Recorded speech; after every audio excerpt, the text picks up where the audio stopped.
I think being in those spaces where everyone is just like singing and like enjoying music together, it makes it really easy for that to be a thin space between heaven and earth. Welcome to the Jesus Storybook Bible Podcast, a place where we remind you that grace can rewrite any story, that hope shines a light through our darkest moments, and that God's love changes lives. Here's your host, New York Times bestselling author, Sally Lloyd Jones. Hello, I'm Sally Lloyd Jones, author of the Jesus Storybook Bible, which tells the story of God's never stopping, never giving up, unbreaking, always and forever love. Welcome to the show. Voltaire said this: "The secret of being boring is to say everything." Isn't that great? Do you know the secret of a boring book? The one that does the job of the reader for them. In other words, a good story leaves room for the reader. Our guest today would say the definition of a boring song is the same, not leaving room for the listener. In fact, their whole approach is to be generous, to include others, to draw them in, to connect us all. It reminds me of what Van Gogh wrote to Theo, his brother, about why he painted, and it was all to do with generosity. It's quoted in one of my favorite books, Brenda Uland's book, If You Want to Write. Let me read it to you. When Van Gogh was a young man in his early 20s, he was in London studying to be a clergyman. He had no thought of being an artist at all. He sat in his cheap little room writing a letter to his young brother in Holland, whom he loved very much. He looked out of his window at watery twilight, a thin lamppost, a star, and he said in his letter something like this: "It is so beautiful, I must show you how it looks." And then, on his cheap ruled notepaper, he made the most beautiful, tender little drawing of it. The moment I read Van Gogh's letter, I knew what art was and the creative impulse. It is a feeling of love and enthusiasm for something, and in a direct, simple, passionate and true way, you try to show this beauty in things to others by drawing it. And Van Gogh's little drawing on the cheap notepaper was a work of art because he loved the sky and the frail lamppost against it so seriously that he made the drawing with the most exquisite conscientiousness and care. Our guests today are all about that same generosity. The Arcadian Wild are a band that includes songwriters Isaac Horn on guitar, Lincoln Merck on mandolin, and violinist Bailey Warren. The band has one foot planted firmly in choral and formal vocal music, and the other in progressive folk and bluegrass. Their music is an invitation to come and see, to find refuge and rest, to journey and wonder. What a beautiful invitation. They talk about how songs and music and a collective experience can draw us together, no matter our backgrounds or beliefs or experiences. I love what they say about their two greatest responsibilities as songwriters and musicians: to tell the truth and love their audience. Again, it reminds me of writing stories. A writing teacher once had us read a Hemingway short story and a Chekhov short story. He said he considered only one of them to be a masterpiece. It was the Chekhov story. Why? Because it was kind. I found that so beautiful, to think that the greatest art is inextricably connected with kindness. So, without further ado, please welcome my friends, and now yours, the Arcadian Wild. My name is Isaac Horn, and I play guitar and sing and songwrite with the Arcadian Wild. My name is Lincoln Mick. I play the mandolin, and I'm a singer and songwriter in the band as well. And my name is Bailey Warren. I am a fiddle player and singer and songwriter for the Arcadian Wild.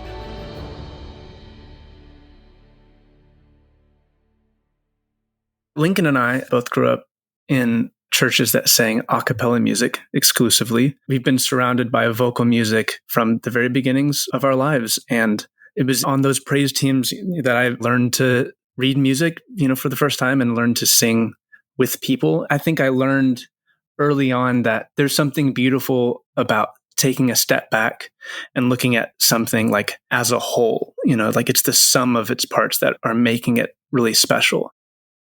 So when I was 2, my uncle Mark got me a fiddle when I was 3 and joined this fiddle troupe called the Cayley Kids in South Florida. And that was just huge for me. I contribute so much of like my inspiration and my love of music to my time in that group. So I mean, pretty much right off the bat was like, this is so awesome. I want to do this forever. So the Arcadian Wild started a little over 10 years ago at Lipscomb University. I was a theology student. I was a Bible major, but the band started in the fall of my senior year. We were just a few choir students that were getting together to play songs and just like share things that we were writing. Since the beginning, pretty much everybody who's been involved in the inner circle of the band throughout our journey have been believers. And I think our faith has always obviously deeply influenced the music that we make together.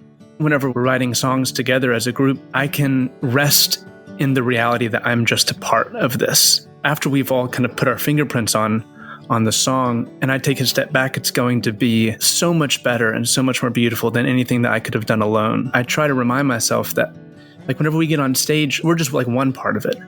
And every single person that comes into the room, they are a part of it. And like they're bringing their own story to the room. And it doesn't matter if I'm having an off night. It doesn't matter if you're an audience member and you've had a wonderful day or if you've had an absolutely horrible day. There's room and space for all of those things. Whenever we're like hit with an idea or whatever to write a song, it's a very, very personal thing. And then whenever we put it out into the world, we kind of let go of what we intended it to be. And we kind of open it up. The song becomes a new song every time a new person hears it. And like they meet the song with their own stories. So whenever I was working on the song Civil War, it's very specifically about my experience with Tourette's. And it's been so cool to hear stories from people about how they heard a line that to me is, it's very specific. It's about like one singular thing that I had in mind about my own personal experience. But they'll say, I heard that and it made me think about my experience with anxiety or something, or panic attacks or ADHD or what have you. Just like something that is coming from inside you, but it seems like you have no control over it. Like, how do we live with those things? And so that's been a really humbling thing whenever I hear those stories from people. I think that there's a certain degree of responsibility as a songwriter that comes with that. I think to leave space, to make sure that there is space in the song and in the story for someone to insert themselves into it. That's when I really feel like wrapped up in something that's bigger than myself. And now, like, that's evidence to me that I'm just like a thread being woven through a much larger story, and my thread is intersecting with other threads. I truly feel wrapped up in God's grander story whenever I hear those stories from people. In the 10 years that we've been doing this work together, I think one of the most interesting things that has happened is to watch the growth and evolution of the audiences that are gathering with us every night that we're on tour and playing a show. I often have the thought of, man, just looking at you guys, I don't know if under other circumstances you would choose to be in the same room together. These are like wildly different people that are sort of gathering around this music. Some of them might have come from really different places spiritually, ideologically, politically. Their families look really different from one another. And that's been just so interesting, but so beautiful.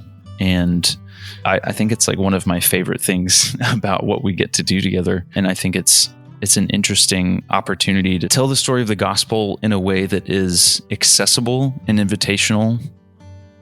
Our dear friend, Andrew Peterson, has been wonderful to us in so many ways. One of the most helpful things that he's kind of like nudged us towards is he's sort of articulated to us that, you guys as artists, you have two primary responsibilities in your job. You need to tell the truth and you need to love your audience. And I think like we've taken that to heart, especially like over the last few years, just knowing Every time we step on stage, like that's what we're there to do. As the performers, like we bring something different to the table each night. Maybe we've had a great day, maybe our tank's really full, or maybe it's like really close to empty. And everyone who like is in the room with us brings something really unique to the table too. But all of that like kind of comes together and sings in a really, really beautiful way.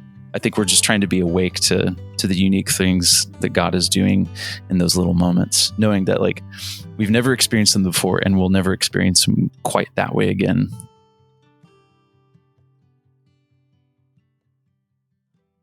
We'll be reading a story in the Jesus Storybook Bible called The Beginning, A Perfect Home, that tells the story of creation.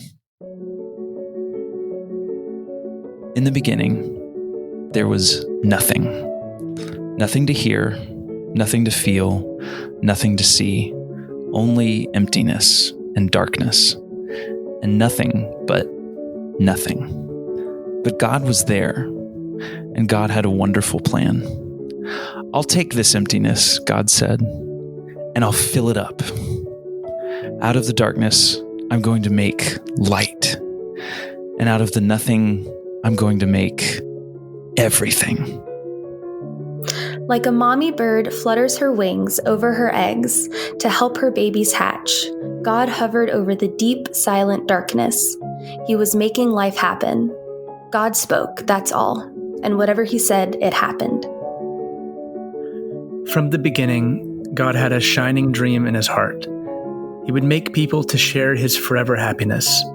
They would be his children, and the world would be their perfect home.